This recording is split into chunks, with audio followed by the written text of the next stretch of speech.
ప్రజలతో మమేకం, సమస్యలకు పరిష్కారం అన్నదే తమ ప్రధాన లక్ష్యమని రాజమహేంద్రవరం సిటీ ఎమ్మెల్యే ఆదిరెడ్డి శ్రీనివాస్ అన్నారు. నగరంలో ప్రతి డివిజన్లో ప్రజల సమస్యలను ప్రత్యక్షంగా తెలుసుకుని వాటికి వేగంగా పరిష్కారం చూపించడమే తన బాధ్యతగా భావిస్తున్నానని అన్నారు. ప్రజలు ఎదుర్కొంటున్న చిన్న పెద్ద సమస్యలన్నీ శ్రద్ధగా విని సంబంధిత అధికారులతో సమన్వయం చేసి వెంటనే చర్యలు తీసుకుంటున్నామని, నగర అభివృద్ధి అనేది కేవలం కాగితాలపై కాదు, ప్రజల జీవితాల్లో మార్పు కనిపించేలా ఉండాలన్నారు. అందుకే ప్రజల మధ్య ఉంటూ వారి అభిప్రాయాలు, అవసరాలు, సూచనల ఆధారంగా ముందుకు వెళ్తున్నామన్నారు.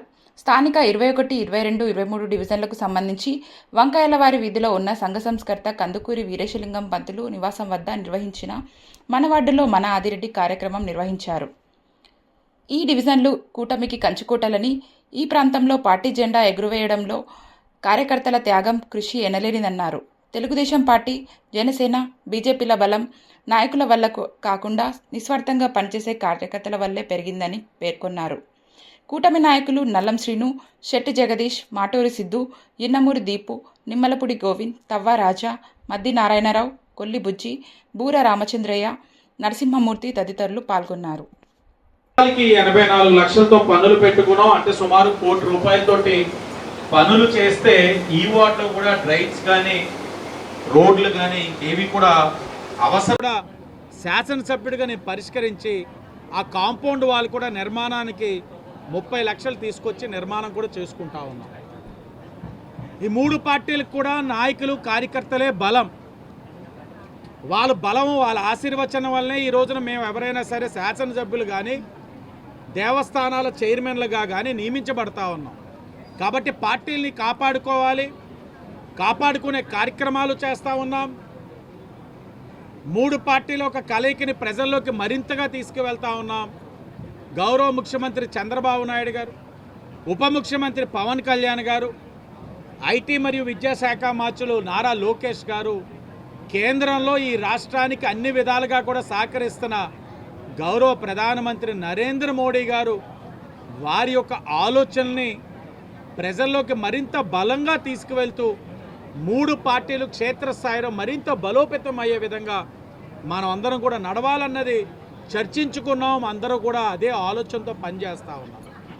ఈరోజు రాత్రి తెలుగుదేశం పార్టీ కార్యకర్తగా, నాయకుడిగా, ఈరోజు ఒక ఎండోమెంట్స్ కమిటీ చైర్మన్గా పనిచేస్తున్న ఎంఎన్ రావు గారి ఇంట్లో నిద్రిస్తూ ఉన్నా. మొన్న 2 రోజులు పార్టీ జెండా మోసిన వారి ఇంట్లోనే పడుకున్నా. అలాగే ఈరోజు ఇక్కడ ఈ 3 వార్డులకు సంబంధించి ఎంఎన్ రావు గారి ఇంట్లో నిద్రిస్తున్నాం. నిద్రించి మరి ఉదయం 7 గంటకి మొదలై ఈ 3 వార్డుల్లో శానిటేషన్ పైన రివ్యూ చేసుకుంటూ, సమీక్షించుకుంటూ ప్రజల నుంచి ఇంకా ఏదైనా సమస్యలు ఉన్నాయేమో అనేది వారి సమస్యలు వారి ద్వారానే వింటూ ఈ యొక్క కార్యక్రమం వెళ్తాదని కూడా తెలియచేస్తూ ఉదయం మరలా 8ంటికి టీ గ్యాదరింగ్ కూడా పెట్టుకున్నాం. సోదరులు వికాస్ గారి ఇంట్లో పెట్టుకున్నాం.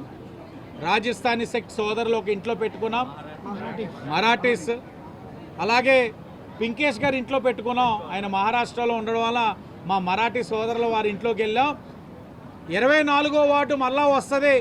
వచ్చినప్పుడు అక్కడ ముమ్మాటికి పార్టీ జెండా మోసి పార్టీ వెన్నంటే ఉన్న బేరులాల్ గారి ఇంట్లో కూడా మార్నింగ్ టీ బ్రేక్ పెడతాం. అక్కడ ఉన్న నా సోదరులందరినీ మళ్ళా కలుస్తాం. మదన్ గారి బొగ్గలు ఎరుపెక్కుతున్నాయి. అది మరి ఆయన కూడా ఈ వార్డుకి సంబంధించిన వ్యక్తి కాదు కాబట్టి మీరు ఆ కార్యక్రమం అక్కడ సమర్థవంతంగా పెట్టాలి.